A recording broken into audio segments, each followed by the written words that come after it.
Perang Pteria berakhir pada musim gugur 547 sebelum Masehi. Persia menang pada pertempuran tersebut. Sebagian besar pasukan Lydia tewas dan sebagian lagi melarikan diri. Oleh karena itu, Raja Croesus memutuskan menarik mundur seluruh sisa pasukannya. Itu terpaksa dilakukannya untuk menghindari kehancuran total pasukannya. Lalu pada malam harinya, mereka kembali ke kota Sardis. Mereka menyeberangi sungai Halis, kemudian bergerak ke arah barat Anatolia menuju Lydia.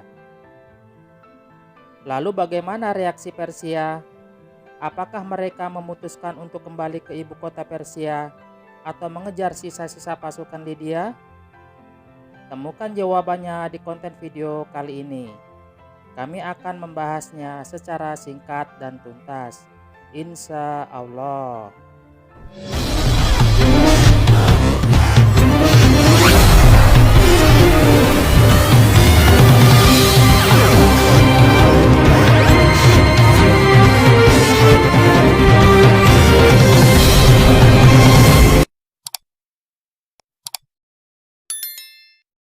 Bismillahirrahmanirrahim. Allahumma sholli ala Muhammad wa ali Muhammad. Assalamualaikum warahmatullahi wabarakatuh. Pada konten video kali ini, kami akan mengangkat judul Pra Pertempuran Timbra. Persiapan perang Persia menaklukkan Lydia. Pasca perang Pteria, ada dua perbedaan pendapat di tubuh perwira tinggi Persia. Jenderal Harpagus menyarankan agar Raja Zulkarnain menarik mundur seluruh tentaranya. Dia berpendapat sebaiknya mereka kembali ke ibu kota Persia. Setidaknya ada 4 alasan yang menjadi pertimbangan Jenderal Harpagus saat itu, yakni: pertama, saat itu musim dingin akan segera tiba. Dan ia mengingatkan bahwa sebelumnya tidak pernah ada peperangan yang terjadi pada musim dingin.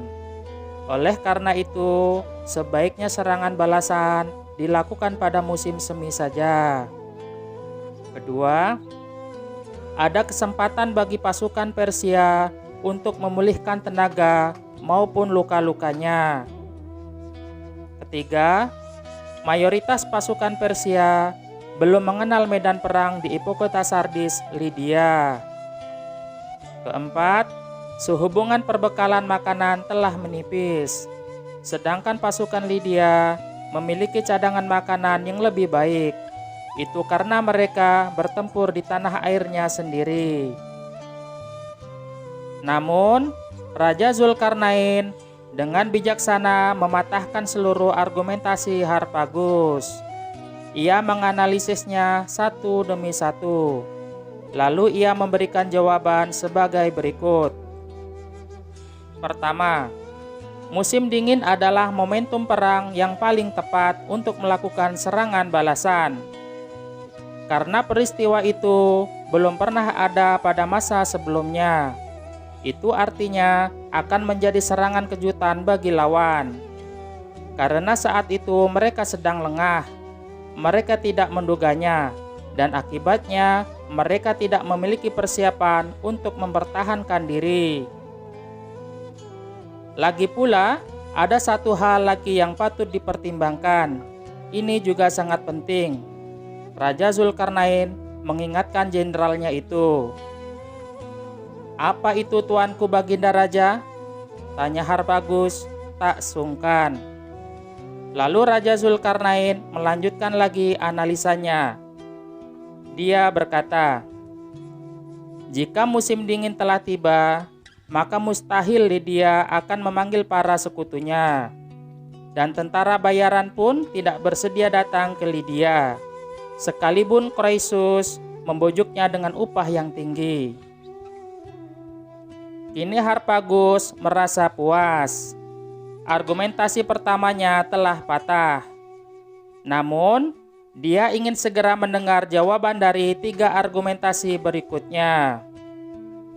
Lalu Raja Zulkarnain berkata, "Sekarang mengenai argumentasi Anda yang kedua.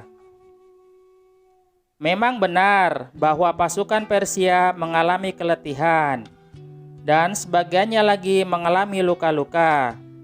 Tetapi hal yang sama juga terjadi di pasukan Lydia. Bahkan mereka mengalami keletihan dan luka-luka yang lebih besar dibandingkan pasukan Persia." Selanjutnya tentang argumentasi Anda yang ketiga. Memang benar bahwa mayoritas pasukan Persia belum mengenal medan perang di ibu kota Sardis, Lydia. Namun, Persia memiliki sejumlah perwira tinggi dari Kapadokia dan Kilikia. Mereka tentu sangat mengenal dan mengetahui medan tempur di Sardis, Lydia. Dan jumlah mereka lebih dari cukup sebagai pemandu jalan dan menganalisis medan perang tersebut. Dan argumentasi Anda yang keempat. Persia baru saja memenangkan pertempuran di Pteria, sehingga Persia memperoleh rampasan perang yang sangat besar. Dengan demikian, ada tambahan senjata, baju perang, dan perbekalan makanan. Bahkan, Persia juga memperoleh kuda-kuda terbaik yang ditinggalkan oleh tentara Spartan dan Saka Skitian. Harpagus tertegun mendengar jawaban jenius itu. Sekarang dia merasa tenang dan lega. Kekhawatirannya pun sudah hilang. Lalu dia mengajukan sebuah pertanyaan kepada Raja Zulkarnain. Dia berkata, "Kapan pasukan Persia mengejar pasukan Lydia?" Raja Zulkarnain berkata, "Bersabarlah barang sebentar saja. Jangan berangkat sekarang untuk melakukan serangan balasan." "Lalu kapan dilakukan, wahai tuanku raja?" tanya Harpagus. "Tunggulah saat musim dingin telah tiba," jawab Raja Zulkarnain. "Mengapa demikian?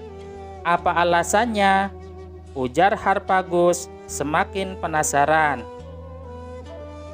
Raja Zulkarnain menjawab, "Ketahuilah hai Harpagus, dengan menunda serangan balasan itu, setidaknya Persia memperoleh sejumlah manfaat." "Apa saja manfaatnya tuanku Baginda Raja?" tanya Harpagus tak sabar. Kemudian Raja Zulkarnain menguraikan detailnya. Dia berkata, setidaknya Persia memperoleh 5 manfaat, yaitu: pertama, ada waktu bagi pasukan Persia untuk memulihkan tenaga dan luka-luka. Kedua, Raja Croesus akan lengah dan salah perhitungan, karena dia menduga bahwa Persia tidak akan melakukan serangan balasan pada musim dingin. Ketiga, dengan prediksi seperti itu, maka Raja Croesus akan mengizinkan sekutu dan tentara bayarannya pulang ke negeri masing-masing. Keempat, kita menunggu laporan Telik Sandi yang diutus ke kota Sardis untuk mengetahui kebenaran dari dugaan tersebut. Kelima, ini kaitannya dengan teknis militer.